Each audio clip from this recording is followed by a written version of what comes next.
नमस्कार दोस्तों आज मैं आपके साथ जनरल लाइफ की बात करने वाला हूं कि हम अपनी जनरल लाइफ में क्या गलतियां करते हैं और हम उपाय भी करते हैं, हम अच्छे कर्म भी करते हैं, फिर भी हमें वो अच्छे रिज़ल्ट नहीं मिलते हैं।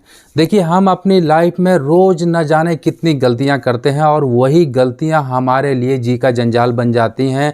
हम किसी भी तरह के उपाय करने जाते हैं, कोई भी दान धन दक्षिणा करते हैं, पूजा करते हैं, हमें उसका फल नहीं मिलता है।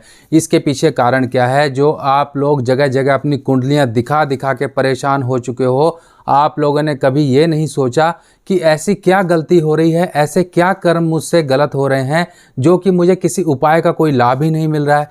कुछ भी मैं करता हूँ वो मेरे उलट हो जाता है। रोज़ एक ना एक नई मुसीबत किसी उड़ते तीर की तरह आके आपको लगती है। आपने कभी सोचा है कि इसके पीछे कारण क्या है? देखिए, अगर हम अपनी ज़िंदगी को थोड़ा सा पीछे की तरफ लेके जाएं, यानी कि अपने पूर्वजों की तरफ लेके जाएं, अपने जो बड़े बुजुर्ग थे वहाँ तक लेके जाएं, तब आप समझ जाओगे कि आपके परिवार में पहले कितने रीति रिवाज हुआ करते थे, क्या मान्यताएं हुआ करती थी और क्या गलतियां हुई। ये सब चीज़ें आपको ध्यान लगाओगे तो पता लगेगा कि आप इस समय में उन रीति रिवाजों से पिछड़ चुके हो। और यही रीति रिवाजों से पिछड़ना और रीति रिवाजों की तरफ ध्यान ना देना और अपने कर्म से और अपने धर्म से दूर हो जाना ही हमारे लिए सबसे बड़ी मुसीबत है। समझ लीजिए कि आप हाथियों के झुंड में हो और हाथियों के झुंड से एक बच्चा अपने झुंड से अलग हो जाता है तो वो शिकारियों की नज़र में आ जाता है। शिकारी आपके जीवन में है आपकी मुसीबतें, क्योंकि आप उस झुंड से, उस रीति रिवाज से, उस परंपरा से, उस मान्यता से दूर हो चुके हो जिसने आपको प्रोटेक्शन दे रखी थी। अब समझ लीजिए कि आप खुली तिजोरी की तरह हो, कोई भी आएगा और तिजोरी में हाथ मारेगा, माल साफ करके ले जाएगा। तो यही समझ लीजिए कि हमारे ऊपर ये रीति रिवाजों का, ये त्योहारों का और ये मान्यताओं का और दूसरों की तरफ रिस्पेक्ट करने के पीछे कितना बड़ा लॉजिक है। सिंपल सी एक बात समझ लीजिए, पहले आप ये बात को गांठ मार के रखिए कि हम इस जन्म में जो हमारे को मनुष्य योनि का जन्म मिला है, ये जन्म किस लिए मिला है। सबसे पहले इस चीज़ को समझिए कि हमने पूर्व जन्मों में कुछ ना कुछ ऐसे कर्म किए, पूर्व जन्मों में कुछ हमारे ऊपर ऋण रहे जिसका भुगतान करने के लिए हम इस जन्म में धरती पर आए।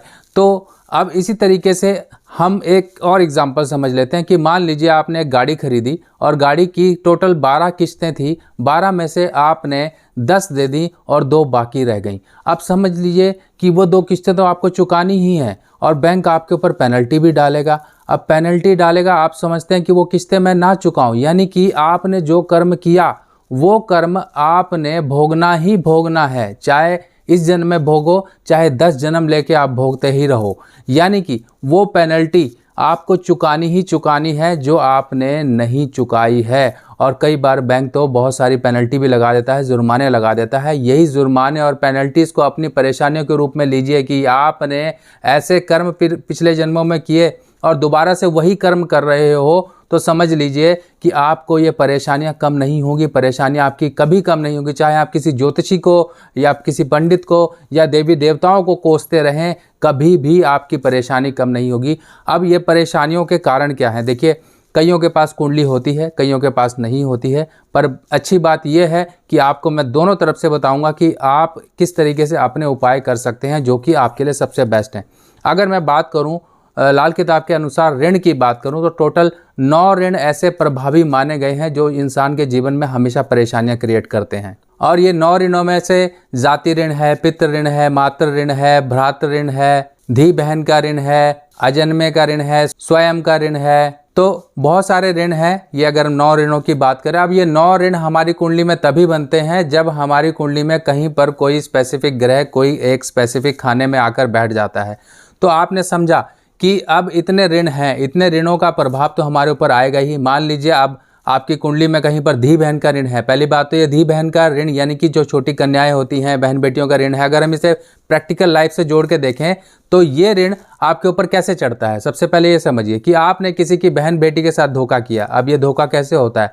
आपने छल फरेब किया, यानी कि कहीं किसी शरीफ सी लड़की को अपने प्यार के झांसे में फांसा और आपने उसके साथ फिजिकल रिलेशन बनाया, उसके साथ धोखा कर दिया। आपने किसी बहन बेटी के साथ फिजिकल रिलेशन बनाए, उसको प्यार का झांसा दिया, उसके साथ शादी का झांसा दिया, किसी के साथ किसी छोटी कन्या के साथ अभद्र व्यवहार किया, आपने गंदे व्यवहार किया, आप चलती फिरती लड़कियों को फिफ्तियाँ करते हो, गलत उनकी नज़र से उनको गलत नज़र से देखते हो, अपने घर में बेटी बहन उनकी इज्जत नहीं करते हो। और सबसे बड़ा कारण तो ये होता है भ्रूण हत्या, जिसको सरकार ने भी रोक लगा रखी है। और ये हमारे शास्त्रों में भी एक महापाप है कि कन्या को आप आते ही गर्भ में आप अल्ट्रासाउंड करा लेते हैं, कहीं कुछ करा लेते हैं, आपको कुछ लगता है तो आप अबॉर्शन करवा देते हैं। ये सब चीज़ें आपके ऊपर ऋण के रूप में जमा होती जा रही हैं। अब ये पेनल्टी यानी कि ऋण तो आपके ऊपर पहले ही था, आपने एक और ऋण पैदा कर लिया, अब ये ऋण की परतें आपके ऊपर चढ़ती जाती हैं। तो आप समझ लीजिए जो ऊपर से आपको दैवीय कृपा मिलनी है वो कैसे मिलेगी, यानी कि आपने खुद ही अपने ऊपर रोक लगा ली है। और दूसरा कारण क्या होता है कि हम अपने रीति रिवाजों को नहीं मानते हैं, हम अपने धर्म की पालना नहीं करते हैं। देखो सीधी सी बात समझ लीजिए, चाहे वो व्यक्ति कोई भी धर्म का हो, अगर वो अपने धर्म की इज्जत पालना नहीं करता है तो समझ लीजिए वो अपने धर्म से भटक चुका है। और जो धर्महीन व्यक्ति होता है उसको कहाँ से सहायता मिलेगी, उसको कहीं से सहायता नहीं मिलेगी। तो अपने धर्म, अपने रीति रिवाजों, अपने त्योहारों, अपनी मान्यताओं, अपने बिलीफ सब पे आप भरोसा रखिए और इनको ज़रूर पूरा करते रहिए। धर्महीन या फिर आप नास्तिक ना बनिए, या फिर दूसरे लोग जो पूजा पाठ करते हैं उनको ढकोसला या पूजा पाठ में करने वाले किसी तरह के आडंबरों में ऐसे फंसे हुए व्यक्ति की तुलना की तरफ ना उसको लेके जाइए, यानी कि उसकी तिरस्कार मत करिए। अगर आप उसको इज्जत नहीं दे सकते तो गलत नज़रों से भी मत देखिए। आज के समय में हमको यही नहीं पता है कि हमारा कौन सा त्यौहार आ रहा है, कौन सी तिथि की क्या महत्वता है, क्या इंपॉर्टेंस है। हम इन चीज़ों को सबको भूल चुके हैं। बस इतना जानते हैं कि अगर कोई त्यौहार आ गया तो समझ लीजिए आज की छुट्टी, यानी कि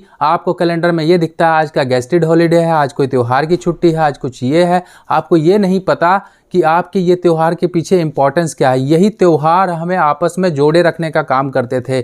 जब पुराने समय की अगर हम बात करें, कोई रीति रिवाज के त्यौहार हुआ करते तो सारे रिश्तेदार इकट्ठे हुआ करते थे। आज के टाइम में आप रिश्तेदार गिन लीजिए कितने हैं आपके, आप कितने रिश्तेदार गिनोगे?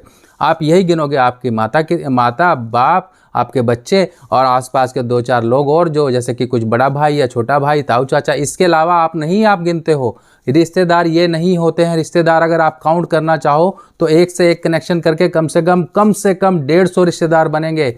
आज के टाइम में आप शादी करते हो, कुछ करते हो, आपके घर के रिश्तेदार मुश्किल से 5 होते हैं और अड़ोसी पड़ोसी और आपके ऑफिस के जॉब के लोग मिला के कम से कम 200-250 आप कर देते हो और ये समझते हो कि आपकी रिश्तेदारी हो गई। आपने रिश्तेदारों से बिगाड़ लिया, आपने रिश्तेदारों को वो मान सम्मान नहीं दिया, वो पूछते नहीं है उनको, आप अपने आप को अलग कर लिया है। तो समझ लीजिए आप ये रिश्तेदारी के ऋण में प्रभाव में आ चुके हो। स्त्री ऋण यानी कि आपकी शादी हो गई है, ना तो ही आप अपने हस्बैंड की इज्जत करते हो, ना ही हस्बैंड वाइफ की इज्जत करता है, तो समझ लीजिए ये ऋण का प्रभाव भी आपके ऊपर चढ़ता जा रहा है। देखिए ऋण कैसे हम अपने ऊपर डेली लाइफ में चढ़ा रहे हैं, यही तरीका है कि हम इन ऋणों की तरफ थोड़ा ध्यान रखें। देखिए हर एक चीज़ का ऋण बनता है। अगर मैं शादी के ऋण की बात करूं यानी कि स्त्री ऋण की बात करूं तो ये इस तरीके से चढ़ता है। बाकी ग्रह स्थिति भी आपकी कुंडली में आती है। अगर आपकी मैरिड लाइफ में कहीं पे डिस्टर्बेंस है तो समझ लीजिए आप स्त्री ऋण के प्रभाव में है। अब मैं आपको बताऊंगा कि ये सब ऋणों की हम उपाय पहले ही किया करते थे, बिना कुंडली देखे, बिना ही सोचे समझे हम ये सब कुछ किया करते थे। पर आज के टाइम में हम ये कुछ नहीं करते हैं। जब कुछ नहीं करते हैं तो यही समझ लीजिए कि आप उस प्रोटेक्शन से बाहर हैं जो कि आपके ऊपर होनी चाहिए थी। तभी तो आप परेशानियों से जूझ रहे हो। कोई भी उपाय करते हो लगता ही नहीं है। आप किसके लिए उपाय कर रहे हो, किसके पास अपनी एनर्जी भेज रहे हो, किसके पास, यानी कि आप कौन से देवी देवता प्रभु किसके पास अपनी एनर्जी भेज रहे हो, किसके पास आप फरियाद कर रहे हो। आप तो किसी लायक ही नहीं रहे, यानी कि आप एक तरीके से अनाथ हो गए। जिसका हाथ ऊपर होना चाहिए था उसी का हाथ नहीं रहा, क्योंकि आपने उसी से अलविदा कर ली, अपने आप को अलग कर लिया। तो आप क्यों ये उपाय करके सोचते हो कि आप उपाय करोगे आपकी प्रार्थना ऊपर तक जाएगी, प्रभु तक जाएगी? कौन से प्रभु के पास जाएगी? सबसे पहले ये बेसिक समझिए। देखिए पुराने समय में त्यौहार मनाया करते थे, हर चीज़ मनाया करते थे। अगर आप अपने माता को देख लीजिए, अपने दादी वगैरह को देख लीजिए, दादा को देख लीजिए, किन्हीं को देख लीजिए, वो त्यौहार होते थे। और त्यौहार पहले के समय में अगर शादी पार्टी कुछ हुआ करती थी, कम से कम 200-250 लोग और दूसरे गांव के लोग भी आया करते थे। यानी कि इतना बड़ा समारोह होता था कि एक समझ लीजिए कि घर में त्यौहार या फिर कोई खुशी का मौका नहीं, मेला लगा हुआ है। पर आज के समय में ये सब कुछ ख़त्म हो गया है। आप आज के समय में ही देख लीजिए, भाई भाई का दुश्मन है, भाई बहन क्या आपस में नहीं बनती है, एक दूसरे को गाली गलौज करते हैं, माता के साथ रिलेशन सही नहीं है। अगर माता नहीं है तो दूसरी बुजुर्ग महिलाओं को उस नज़र से नहीं देखते हो कि आपको उनमें अपनी माता नजर आए, यानी कि आपने अपनी माता के साथ भी बिगाड़ लिया। अब रही बात पितृ ऋण। पितृ ऋण कैसे बनता है? पितृ ऋण जब बृहस्पति के खाने 2, 5, 9, 12 में अगर मान लीजिए कहीं पर भी बृहस्पति के दुश्मन जैसे कि राहु, शुक्र या फिर बुध आ जाते हैं, तब यह पितृ ऋण बनता है। पितृ ऋण सबसे बड़ा ऋण माना गया है और यही ऋण आपको सबसे ज़्यादा परेशानियों में ढकेलता है। आपके ऊपर किसी भी तरह की दैवीय कृपा नहीं होती है, आप हर जगह पछताते हो, हर जगह धोखा खाते हो, हर जगह आप ठोकरें खाते हो, हर समय कोई ना कोई परेशानी लगी रहती है। घर में बीमारी, दरिद्रता, परेशान, घर में ग्रह क्लेश, हर तरह की परेशानियां होती है। अब ये पितृ ऋण हम अपनी प्रैक्टिकल लाइफ में कैसे अपने ऊपर पैदा कर रहे हैं ये समझिए। पितृ ऋण की पैदा होने की स्थिति ये है कि ना ही हमने अपने बाप की इज्जत की, ना ही हमने दादा की इज्जत की, ना ही हमने उनकी प्रॉपर्टी को सही ढंग से संभाल के रखा, ना ही हमने अपने घर के सोने को ढंग से संभाल के रखा, ना ही हम अपने धर्म की पालना करते हैं, ना ही हम अपने रीति रिवाजों को मानते हैं, ना ही हम अपने धर्म को कहीं से प्रमोट करने की कोशिश करते हैं, ना ही हम ऊपर वाले की शक्ति का कभी शुक्रिया अदा करते हैं। ये सब चीज़ें आपको पितृ ऋण की तरफ ढकेलती हैं। अगर घर की बात करें तो घर में भी बहुत सारी चीज़ें हैं, ना ही आपकी धार्मिक पुस्तकें ढंग से रखी होंगी, वो फटी पुरानी होंगी, ना ही आप उनकी तरफ ध्यान देते होंगे, ना ही आप कभी मंदिर में या पुजारी की तरफ जाके आप उसके चरण स्पर्श करके कभी आशीर्वाद लेते होंगे, ना ही आप अपने बुजुर्गों का, ना ही आस पड़ोस के बुजुर्गों का कभी किसी तरीके से मान सम्मान, आदर सत्कार करते होंगे। बहुत सारी प्रॉब्लम्स हैं। ये सब बुजुर्ग, बड़े दादा, बड़े लोग, बड़े सफ़ेद बाल वाले लोग, आपके धार्मिक जो प्रवृत्ति है उन सब से जुड़ी हुई ये पितृ की ऋण की एक अवस्था बनती है। और ये सब अगर हम कुंडली के अनुसार देखें तो आपको हर एक कुंडली में कोई ना कोई 3 से 4 ऋण आपके ऊपर लागू होते हुए दिखाई देंगे। अब बिना कुंडली वाला भी ये समझ सकता है कि मेरे ऊपर कोई ना कोई ऋण है। अब चाहे आपके पास कुंडली है चाहे नहीं है, आपको उपाय क्या करने हैं ताकि आप सभी ऋणों से बचे रहें। देखो, सबसे पहले मैंने आपको बताया अपनी बहन की, अपनी वाइफ की, अपने हस्बैंड की, अपने माता की, अपने भाई की, अपने पिता की, अपने दादा की, अपने बड़े बुजुर्गों की, अपने गुरुओं की, अपनी एजुकेशन की, अपने रीति रिवाजों की। किसी के साथ बुरा मत करें, यानी कि जालिमाना ऋण आपके ऊपर क्रिएट हो जाता है। किसी भी तरीके से आप भ्रूण हत्या की तरफ मत जाइए। आपको जो भी संतान मिल रही है ऊपर वाले की तरफ से, आप उसको स्वीकार करिए। आपकी किस्मत में ही जो है उससे कोई नहीं पलट सकता। जो आपको मिलना है वो मिलेगा ही। अगर आप सोचते हैं कि 10 भ्रूण हत्या करा दें, 12 भ्रूण हत्या करा दें फिर लड़का हो जाए, कभी नहीं ऐसा होगा। आप अपने ऊपर परत दर परत आप ऋण की अवस्थाएं क्रिएट करते जा रहे हैं और ये सबसे बड़ी परेशानी होती है। आप नहीं समझ रहे हो, आपको ये लगता है कि आपको कोई नहीं देख रहा है, आपके ऊपर हमेशा नज़र रहती है। आप अपने कर्मों का लेखा जोखा ऐसे ही गलत कर्म करके बनाते जा रहे हो। अब आप थोड़ा सा ध्यान दीजिए, पुराने समय में क्या क्या चीज़ें हुआ करती थी। गौदान हुआ करती थी। जब भी पूजा वगैरह होती थी पुजारी को गौदान वगैरह किया करते थे। अपने रीति रिवाज अपने मनाया करते थे। अपने रिश्तेदारों को इकट्ठा किया करते थे, यानी कि रिश्तेदारों को इकट्ठा किया करते थे। आज के समय में इंसान रिश्तेदारी ऋण से प्रभावित हो रहा है। किसी के साथ धोखा नहीं होना चाहिए, किसी के साथ कोई जालिमाना हरकत नहीं होनी चाहिए। कोई मुसीबत में आ गया तो आप उसे देखकर चलते बने, तो समझ लीजिए आप ऑलरेडी ऋण में हैं। आपको मौका मिला अपने इस ऋण से मुक्ति पाने का, पर आपने वो भी अपने हाथ से गंवा दिया। आपको ये जन्म मिला है, मौके मिले हैं कि आप अगर किसी कारण से अपने पिछले जन्मों से कुछ ऋणों से प्रभावित हो तो इस जन्म में उन ऋणों का प्रायश्चित कर लें। पर आप प्रायश्चित ना करके दोबारा से वही गलतियां करते हो जो आपको नहीं करनी चाहिए। अपने धर्म की आप इज्जत नहीं करते हो और अपने धर्म से जुड़े हुए लोगों की आप इज्जत नहीं करते हो। हाँ, माना कि बाबा लोग, ये बहुत लोग आजकल ये बहुत प्रचलन में हो गया है, तो मैं इसकी कभी भी वो नहीं करता। ना ही मैं इसके तरफ कोई गलत बोलता हूँ, ना ही मैं अच्छा बोलता हूँ। ये आपकी सूझबूझ है कि आपको किस तरह के गुरु अपनाने हैं। वो आपके अंदर से ही आवाज़ निकलेगी कि हाँ, ये मेरे एक आइडियल गुरु बन सकते हैं। पर किसी के लिए गुरु बनाना सही होता है, किसी के लिए गुरु बनाना और पूजा पाठ, दीन धर्म, इन सब चीज़ों में जाना खराब होता है। अगर बृहस्पति खाना नंबर 10 का है तो इसका मतलब ये नहीं कि आप इन चीज़ों से दूर ही हो जाओ। हाँ, आपको करना है पर लिमिट में करना है, ताकि आपके बृहस्पति के ऊपर जो दोष है वो दोष आपके ऊपर ज़्यादा हावी ना हो। और इसके साथ साथ आपको क्या करना है, देखिए पुराने समय में पूजा पाठ ये सब कुछ हुआ करता था, यानी कि त्यौहार होता था, आपकी दादी जी ये सब चीज़ें, बहुत सारे त्यौहार हुआ करते थे घर की और अड़ोस पड़ोस की और रिश्तेदार की महिलाएं वगैरह सब इकट्ठी हुआ करती थी। पुरुषों के भी त्यौहार हुआ करते थे, महिलाओं के भी त्यौहार हुआ करते थे, बच्चों के भी त्यौहार हुआ करते थे, बहनों के भी त्यौहार हुआ करते थे, बच्चियों के भी त्यौहार हुआ करते थे। हर एक का त्यौहार है, हर एक के पीछे कुछ ना कुछ लॉजिक है। अब ये लॉजिक को एक्सप्लेन करना, तो मैं सोच रहा हूँ कि आपको आने वाले समय में हर एक त्यौहार और हर एक पर्व की आपको जानकारी दूं, ताकि आपको सिर्फ इन्फॉर्मेशन तो मिले कि आप अपने डेली लाइफ में क्या मिस कर रहे हो और आप क्या कर सकते हो। अगर आपको अपने धर्म, अपने रीति रिवाजों की ही नॉलेज नहीं होगी तो आप नेचुरली गलतियां करोगे, बहुत सी गलतियां कर दोगे और वही गलतियां परेशानी बनेंगी। तो अब आप अपने ऋणों के प्रभाव से कैसे मुक्त हो सकते हो? देखिए, सबसे पहला तो आपको प्रैक्टिकली ये सोचना पड़ेगा कि मुझे ये गलत नहीं करना है। गलत नहीं करना है, क्या क्या ऋण के उपाय हो सकते हैं? मान लीजिए आप चिड़ियों को दाना डालते हो, आप मज़दूरों को कुछ ना कुछ खिलाते हो, भंडारे लगाते हो, आप पक्षियों को कुछ ना कुछ समय समय पर डालते रहते हो, अपनी बहन, बुआ, बेटी, या फिर आप कहीं पर कोई कन्यादान वगैरह करते हो, आप अपने बुज़ुर्गों की पूजा करते हो, बुज़ुर्गों के आप चरण स्पर्श करते हो, ये सब आपको ऋण से मुक्त करेंगे।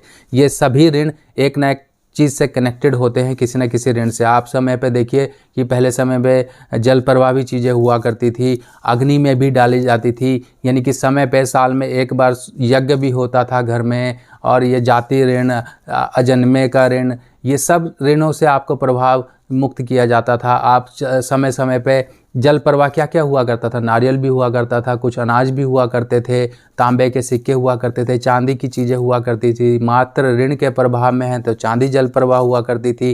तांबे के सिक्के डालना, ये जल में डालना, इससे पानी भी प्यूरिफाई होता था। तांबा एक ऐसी धातु है जो पानी में से कई अशुद्धियाँ दूर करती है। तो ये सब लॉजिक हुआ करते थे, ये ऐसे ही नहीं कोई कुछ भी कर दिया जाता था। हर एक के पीछे कुछ ना कुछ लॉजिक हुआ करता था और वही आपको एक प्रोटेक्शन दे के रखता था।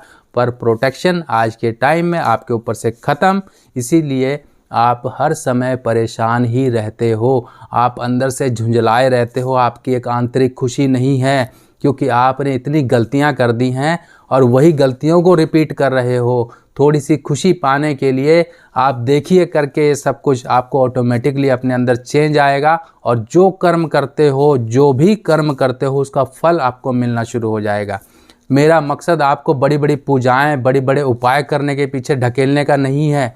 मेरा मकसद है सिर्फ आपको अवेयर करने का, आपको ज्योतिषी बनाने का नहीं, ज्योतिषी ये सब चीज़ें नहीं, पर आपको अपने लॉजिक और अपनी जो काम करते हो, जो गलतियां करते हो, उनके पीछे उसके असर को जागृत करने का आपको सिर्फ मेरा उद्देश्य है कि आपको पता रहे कि मैंने ये गलती करी है, इसका विपरीत प्रभाव मेरे जीवन के किस हिस्से पर पड़ेगा। तो दोस्तों, अभी बहुत सारी चीज़ें हैं, इन्फॉर्मेशन है, मैं बहुत काम कर रहा हूँ आपके लिए, नई नई रिसर्च कर रहा हूँ आपके लिए, कुछ ना कुछ ऐसी इन्फॉर्मेशन लेकर आ रहा हूँ कि आप अवेयर रहो, अलर्ट रहो, और जिसे कहते हैं कि आपको पता रहे क्या गलती कर रहे हैं, इन सब चीज़ों से बचते रहो। तो उपाय समझ लीजिए। सबसे पहला उपाय मैं आपको वो बता रहा हूँ, जिसके पास कुंडली है चाहे नहीं है, वो ये एक काम करता रहे। अगर घर का बड़ा है तो वो पूरे परिवार के लिए वो काम कर सकता है।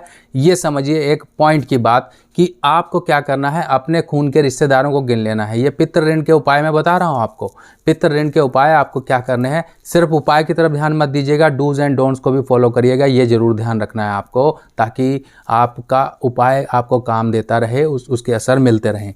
पहला काम आपने करना है कि अपने खून के रिश्तेदार गिन लीजिए, चाहे आपके 10 हों, चाहे 20 हों, चाहे जितने मर्जी हों, ठीक है। अपने आसपास के, जैसे कि आपके ताऊ, चाचा, बहन, आपके बच्चे, आपके माता, आपके पिता, आपके और जो भी लोग हैं जो आपके खून से संबंध रखते हैं, उनको आप गिन लीजिए। ज़्यादा आगे तक जाना है, जा सकते हैं, 5 लोग, मिनिमम 5 लोग होने चाहिए, और ये इतने हो जाते हैं।